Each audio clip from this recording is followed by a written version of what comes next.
ഇന്ന് തന്നെ ഒരാൾ പുറത്തു പോകാൻ എല്ലാ സാധ്യതകളും കാണുന്നുണ്ട്. കാരണം മിഡ് വീക്ക് എവിക്ഷൻ എന്ന് പറഞ്ഞിട്ട് സ്പെഷ്യലായിട്ട് കൊടുത്തൊരു ടാസ്ക്, അതിൻ്റെ ഒരു പ്രൊമോ ഏഷ്യാനെറ്റ് ഇപ്പോൾ വിട്ടിട്ടുണ്ട്. അതായത് അവർക്ക് വേണ്ടിയിട്ടല്ല കളിക്കുന്നത്. ഈ പറയുന്ന അനീഷ്, രേണു സുധി, ഷാരിക, സരിക, ഒന്നീല്, റെന ഫാത്തിമ, ഈ പറഞ്ഞ മിഡ് വീക്ക് എവിക്ഷന് നോമിനേറ്റ് ചെയ്തിട്ടുള്ളവർ അവർക്ക് വേണ്ടിയിട്ട് 2 സഹായികളെ അവർ ചൂസ് ചെയ്യുന്നുണ്ട്. ആ പറയുന്ന സഹായികൾ വേണം അവരെ രക്ഷിക്കാൻ.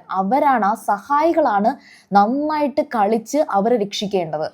സോ അതുകൊണ്ട് തന്നെ ഇപ്പോൾ അനീഷിൻ്റെ കാര്യത്തിലേക്ക് എടുക്കുകയാണെങ്കിൽ അനീഷിന് വേണ്ടിയിട്ട് കളിക്കുന്നത് അപ്പാനിയും അനുമോളുമാണ്. അവർ ജയിപ്പിക്കുമോ?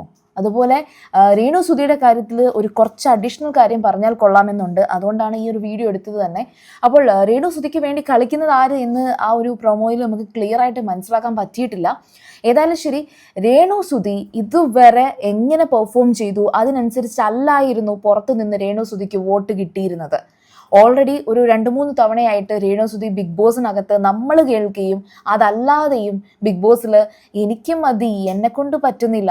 ഇന്നലത്തെ എപ്പിസോഡിൽ രേണു സുധി പറഞ്ഞത് വളരെ സീരിയസ് ആയിട്ട് കൺസിഡർ ചെയ്യേണ്ട ഒരു കാര്യമാണ്. അതായത് എനിക്ക് വയ്യ, ഞാൻ ഈ ഒരു കാപ്പിയുടെ ബലത്തിലാണ് ഇരിക്കുന്നത്, എനിക്ക് ഹെൽത്ത് ഓക്കെ അല്ല, എനിക്ക് ഇവിടെ നിന്ന് ശരിയാവുന്നില്ല, എനിക്ക് പറ്റുന്നില്ല, എന്നെ കൊണ്ടൊന്നും പറ്റത്തില്ല, ഞാൻ ചത്തുപോകും.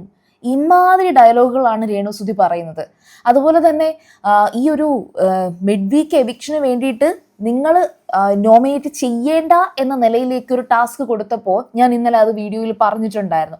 അപ്പോൾ രേണു സുധി പറയുന്ന ഒരു കാര്യം എന്ന് വെച്ചാൽ, ഞാൻ എന്തായാലും ഇവിടെ വന്നു, നിങ്ങൾ നോമിനേറ്റ് ചെയ്താലും ഇല്ലേലും ഞാൻ ഇവിടം വരെ വന്നതിൽ സന്തോഷമുണ്ട്, അങ്ങ് പോയാൽ മതി. അത് മാത്രമല്ല, ഇൻ്റർവ്യൂ ഒന്നും എടുക്കാൻ ആരും ഇല്ലാത്തതുകൊണ്ട് പ്രശ്നങ്ങളൊന്നും ഇല്ല. സത്യത്തിൽ രേണു സുധി പുറത്തായിരുന്നുവെങ്കിൽ ഇപ്പം ഓൾറെഡി കുറേ അധികം കണ്ടന്റുകൾ വന്നേനെ. രേണു സുധി ബിഗ് ബോസിനകത്ത് വരട്ടെ എന്ന് കുറച്ചധികം ആൾക്കാർ ആഗ്രഹിച്ചത് ബിഗ് ബോസിൽ പോകുമ്പോൾ ഈ പുറത്ത് കിടന്ന് ഈ ബഹളം ഉണ്ടാവത്തില്ലല്ലോ. അതാണ് നടന്നത്, അതാണ് സത്യത്തിൽ നടന്നത്. എല്ലാവരും കരുതി ബിഗ് ബോസിനകത്ത് വരുമ്പോഴത്തേക്കും രേണു സുധി റിലേറ്റഡ് ആയിട്ടുള്ള കോണ്ടന്റുകൾ ഇങ്ങനെ എന്നും വന്നുകൊണ്ടിരിക്കും അല്ലേ. എന്തോ മലപ്പുറം കത്തി ഹമ്പും വില്ലും എന്ന് പറഞ്ഞ കണക്കാണ് അവസാനം പവനായി ശവമായി എന്ന് പറയുന്നത് പോലെ രേണു സുധിയെക്കുറിച്ച് ഇപ്പം എവിടെയും പറയാനില്ല, ആ അവസ്ഥയാണ്. പക്ഷെ രേണു സുധിയെക്കുറിച്ച് ഇന്ന് പറയാനുള്ള ഈ കാര്യം എന്ന് പറയുന്നത്, ആള് മെന്റലി ഓക്കെ അല്ല, ആള് ഫിസിക്കലി ഓക്കെ അല്ല, ആൾക്ക് അതിനകത്ത് നിൽക്കാൻ തീരെ താല്പര്യമില്ല, പുറത്തു പോകണം. അതൊരു വീക്ക്നെസ് അല്ലേ? അത് പാവം വയ്യാത്തത് കൊണ്ട് പറയുന്നതല്ലേ? നിങ്ങൾ എന്തായാലും കണ്ണിച്ചോരയില്ലാതെ ഇങ്ങനെയൊക്കെ പറയുന്നതെന്ന് ചോദിച്ചു കഴിഞ്ഞാൽ ആരെങ്കിലും വിളിച്ചോ അങ്ങോട്ട്, നിങ്ങൾ അങ്ങോട്ട് പോണേ, ബിഗ് ബോസിൽ പോയി കപ്പൊക്കെ എടുത്തോണ്ട് വരണേ എന്ന് ഈ പറയുന്ന ആരും നിർബന്ധിച്ചിട്ടല്ലല്ലോ. ഇനി രേണു സുധിയെ ലാലേട്ടൻ നേരിട്ട് വിളിച്ച് വന്നേ പറ്റൂ എന്ന് പറഞ്ഞതായിട്ടാണ് ശരിക്കും പറഞ്ഞാൽ ഈ ലാസ്റ്റ് ടൈമിൽ ബിഗ് ബോസിലേക്ക് രേണു സുധി പോകുന്നത് ഇത്തരത്തിലുള്ള സംസാരങ്ങളിലൂടെയാണ്. ആണെങ്കിൽ സാരമില്ല, ശരിയാണ്, നിർബന്ധിച്ച് കയറ്റിയൊക്കെ നിർബന്ധിച്ചാണെങ്കിൽ ഇറക്കി വിടുന്നതായിരിക്കും നല്ലത്. ഏതായാലും ഇന്നത്തെ ആ ഒരു ഫസ്റ്റ്, അതായത് ആ ഒരു മോർണിംഗ് ടാസ്കുമായിട്ട് ബന്ധപ്പെട്ട് വീക്ക്ലി ടാസ്കുമായി ബന്ധപ്പെട്ട് ഈ ഒരു മിഡ് വീക്ക് എവിക്ഷന് വേണ്ടിയിട്ടുള്ള ഒരു ടാസ്കാണ്. അത് നല്ല ചെളിയിൽ കിടന്ന് ഗോൾഡ് കോയിൻ തപ്പിയെടുക്കുന്നതാണ്. എല്ലാവരും ആ ചെളിയിൽ കിടന്ന് മറിയാണ്. അത് രേണുവിന് ബാധകമല്ല, രേണുവിൻ്റെ സഹായികൾ അതിനുവേണ്ടി ചെയ്യുന്നു എന്നുള്ള രീതിയിലാണ് ആ ഗെയിം വരിക. പക്ഷെ ഈ ഗെയിം അത് എത്രത്തോളം പവർഫുൾ ആയിട്ട് അവർ ചെയ്യുന്നോ അതേ എനർജി രേണു ഇതിനും കൊടുക്കണം.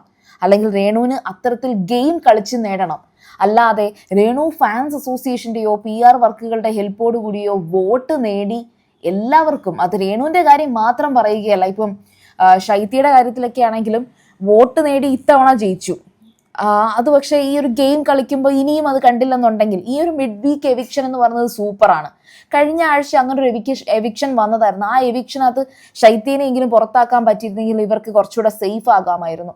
അത് ഗെയിം കളിക്കുന്നവർ മാത്രം നിന്നാൽ മതി. ശൈത്യ ഒട്ടും ഗെയിം കളിക്കുന്നില്ല, ശൈത്യയും മെന്റലി ഒട്ടും ഓക്കെ അല്ല എന്ന് എനിക്ക് തോന്നിയിട്ടുണ്ട്. അപ്പോൾ രേണുവും ശൈത്യയൊക്കെ പോയിട്ട് പുതിയ വൈൽഡ് കാർഡ് വരട്ടെ.